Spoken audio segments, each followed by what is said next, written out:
A paz do Senhor, gente. Dia 272. Vamos lá. Hoje a gente termina Daniel. Daniel. Rapaz, que livro pesado. Caraca, quando eu achei que Ezequiel tava cabuloso, com 48 capítulos, e Daniel com 12, um quarto. É. Vamos lá. Capítulo 10. No terceiro ano de Ciro, rei da Pérsia, Daniel, chamado Beltesazar, recebeu uma revelação. A mensagem era verdadeira e falava de uma grande guerra. Na visão que teve, ele entendeu a mensagem. Naquela ocasião, eu, Daniel, passei 3 semanas chorando. Não comi nada saboroso, carne e vinho nem provei, e não usei nenhuma essência aromática, até se passarem 3 semanas.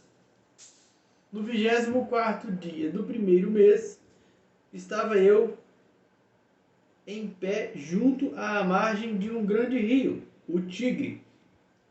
Olhei para cima e diante de mim estava um homem vestido de linho, com um cinto de ouro puríssimo na cintura.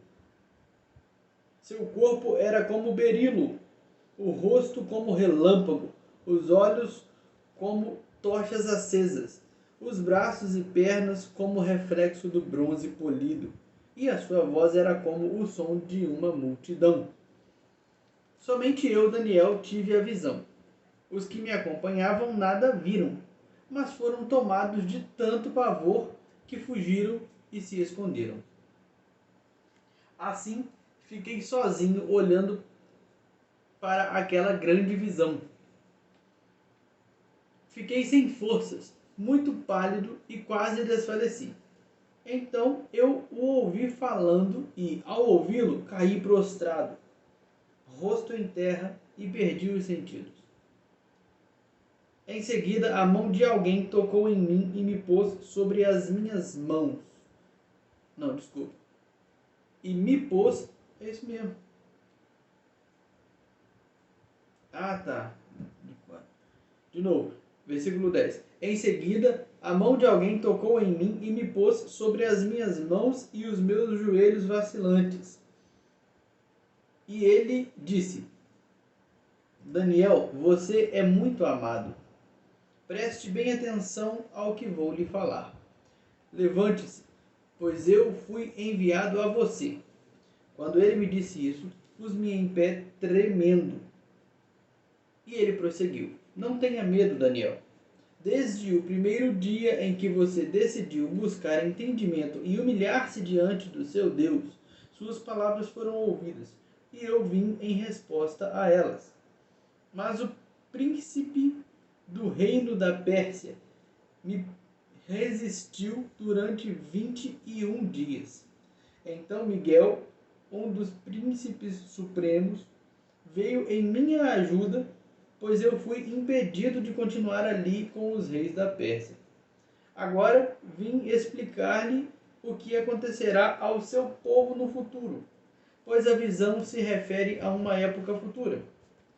Quando ele me disse isso, prostrei-me rosto em terra, sem conseguir falar. Então um ser que parecia homem tocou nos meus lábios, e eu abri a minha boca e comecei a falar. Eu disse àquele que estava em pé diante de mim: Estou angustiado por causa da visão, meu senhor, e quase desfaleço. Como posso eu, teu servo, conversar contigo, meu senhor? Minhas forças se foram e mal posso respirar. O ser que parecia homem tocou em mim outra vez e me deu forças. Ele disse: Não tenha medo, você que é muito amado. Que a paz seja com você. Seja forte, seja forte. Ditas essas palavras, senti-me fortalecido e disse: Fala, meu senhor, visto que me deste forças. Então ele me disse: Você sabe por que vim? tenho que voltar para lutar contra o príncipe da Pérsia e, logo que eu for, chegará o príncipe da Grécia. Mas antes lhe revelarei o que está escrito no livro da verdade. E nessa luta ninguém me ajuda contra eles, senão Miguel, o príncipe de vocês. Sendo que, no primeiro ano de Dário, rei dos Medos, ajudei-o e dei-lhe apoio.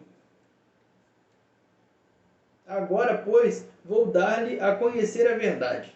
Outros 3 reis aparecerão na Pérsia, e depois virá um 4º rei, que será bem mais rico do que os anteriores. Depois de conquistar o poder com sua riqueza, instigará todos contra o reino da Grécia. Então surgirá um rei guerreiro, que governará com grande poder e fará o que quiser. Logo depois,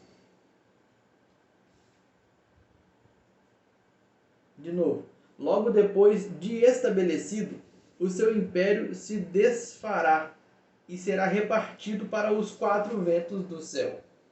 Não passará para os seus descendentes, e o império não será poderoso como antes, pois será desarraigado e entregue a outros. O rei do sul se tornará forte, mas um dos seus príncipes se tornará ainda mais forte que ele e governará o seu próprio reino com grande poder. Depois de alguns anos, eles se tornarão aliados. A filha do rei do sul fará um tratado com o rei do norte, mas ela não manterá o seu poder, nem ele conservará o dele.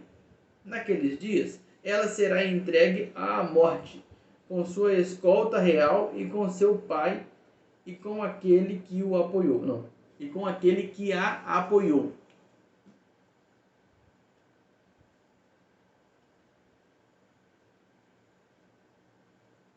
Alguém da linhagem dela se levantará para tomar-lhe o lugar.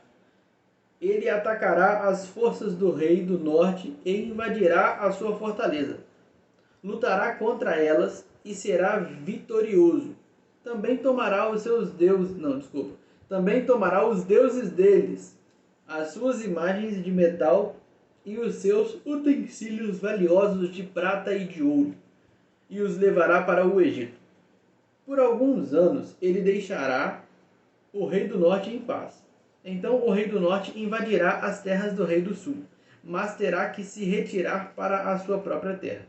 Seus filhos se prepararão para a guerra e reunirão uma grande... versículo 10.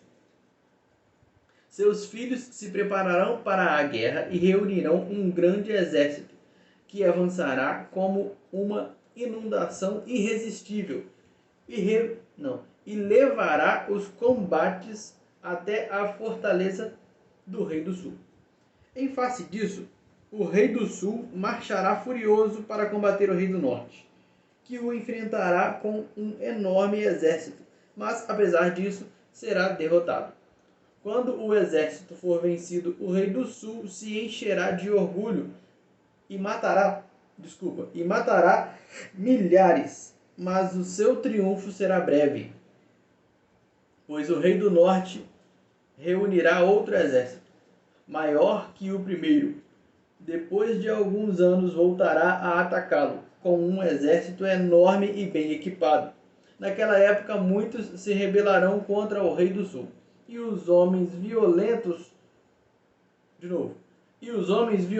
do povo a que você pertence se revoltarão para cumprirem esta visão, mas não terão sucesso. Então o rei do norte virá, construirá rampas de cerco e conquistará uma cidade fortificada. As forças do sul serão incapazes de resistir. Serão incapazes de resistir. Mesmo as suas melhores tropas não terão forças para resistir. O invasor fará o que bem entender. Ninguém conseguirá detê-lo. E ele se instalará na terra magnífica, e terá poder para destruí-la. Virá com o poder de todo o seu reino e fará uma aliança com o rei do sul. Ele lhe dará uma filha em casamento, a fim de derrubar o reino, mas o seu plano não terá sucesso, e em nada o ajudará. Então ele voltará a atenção para as regiões costeiras e se apossará de muitas delas. Mas um comandante reagirá com arrogância à arrogância dele e lhe dará fim. Depois disso, ele se dirigirá para as fortalezas de sua própria terra, mas tropeçará e cairá, para nunca mais aparecer. Seu sucessor enviará um cobrador de impostos para manter o esplendor real. Contudo, em poucos anos ele será destruído, sem necessidade de ira nem combate. Ele será sucedido por um ser desprezível, a quem não tinha sido dada a honra da realeza. Este invadirá o reino quando o povo se sentir seguro, e se apoderará do reino por meio de intrigas. Então um exército avassalador será arrasado diante dele. Tanto o exército como um príncipe da aliança serão destruídos. Depois de um acordo feito com ele, agirá traiçoeiramente e com apenas um pequeno grupo chegará ao poder. Quando as províncias mais ricas se sentirem seguras, ele as invadirá e realizará o que nem seus pais nem seus antepassados conseguiram. Distribuirá despojos, saques e riquezas entre seus seguidores. Ele tramará a tomada de fortalezas, mas só por algum tempo. Com um grande exército, juntará suas forças e sua coragem contra o rei do sul. O rei do sul guerreará imobilizando um exército grande e poderoso, mas não conseguirá resistir por causa dos golpes tramados contra ele. Mesmo os que estiverem sendo alimentados pelo rei tentarão destruí-los. Seu exército será arrasado e muitos cairão em combate.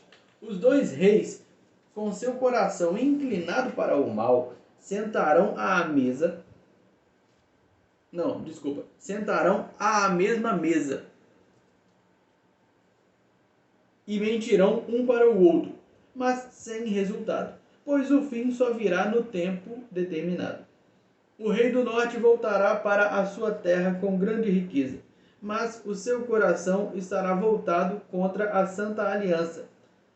Ele empreenderá ação contra ela e depois voltará para a sua terra.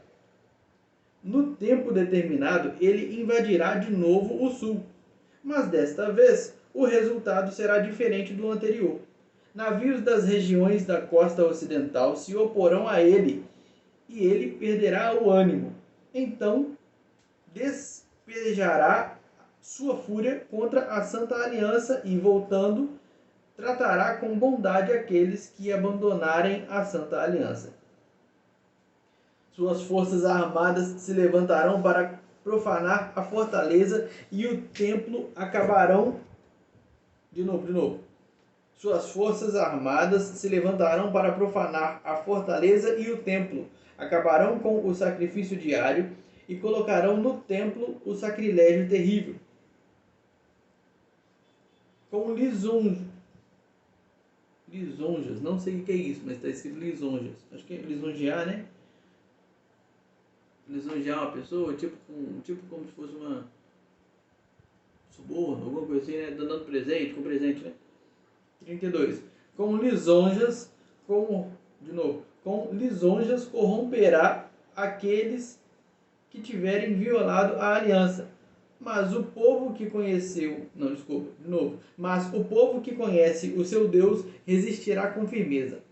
Aqueles que são sábios instruirão a muitos, mas por certo período cairão à espada e serão queimados, capturados e saqueados.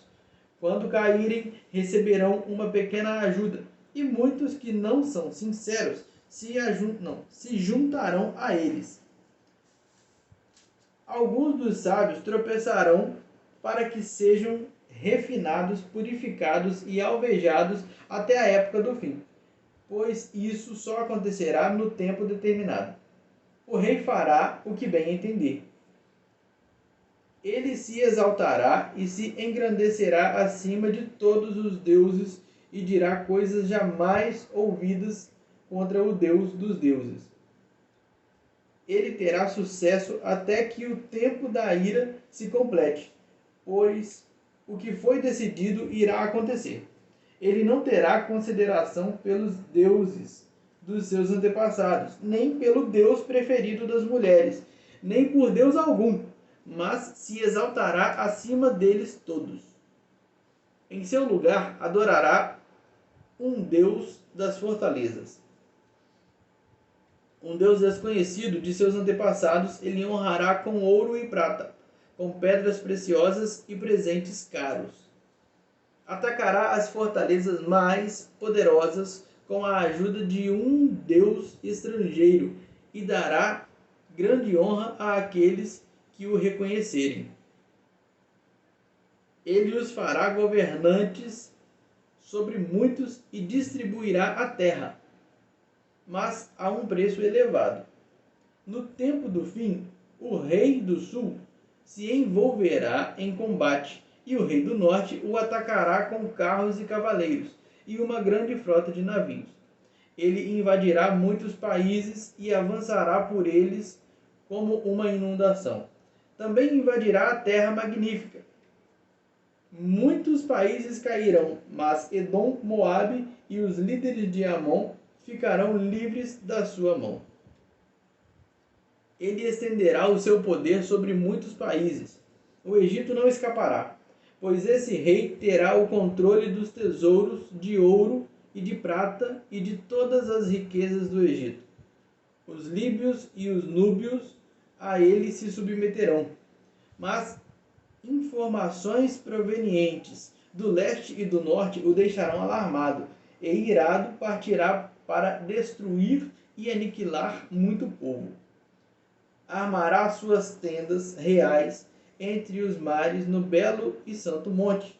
No entanto, ele chegará ao seu fim. No entanto, ele chegará ao seu fim, e ninguém o socorrerá. Naquela ocasião, Miguel, o grande príncipe que protege o seu povo, se levantará. Haverá um tempo de angústia como nunca houve desde o início das nações até então. Mas naquela ocasião, o seu povo, todo aquele cujo nome está escrito no livro, será liberto. Multidões que dormem no pó da terra acordarão, uns para a vida eterna, outros para a vergonha, para o desprezo eterno. Aqueles que são sábios reluzirão como o fulgor do céu, e aqueles que conduzem muitos à justiça serão como as estrelas, para todo o sempre. Mas você, Daniel, feche com um selo as palavras do livro até o tempo do fim. Muitos irão por todo lado em busca de maior conhecimento. Então eu, Daniel, olhei, e diante de mim estavam 2 outros anjos, um na margem de cá do rio e outro na margem de lá. Um deles disse ao homem,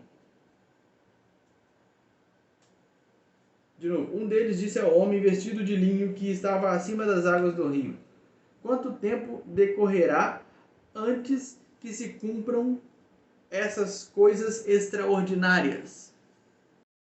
O homem vestido de linho, que estava acima das águas do rio, ergueu para o céu a mão direita e a mão esquerda, e eu o ouvi jurar por aquele que vive para sempre, dizendo: haverá um tempo, tempos e meio tempo, quando o poder do povo santo for finalmente quebrado, todas essas coisas se cumprirão.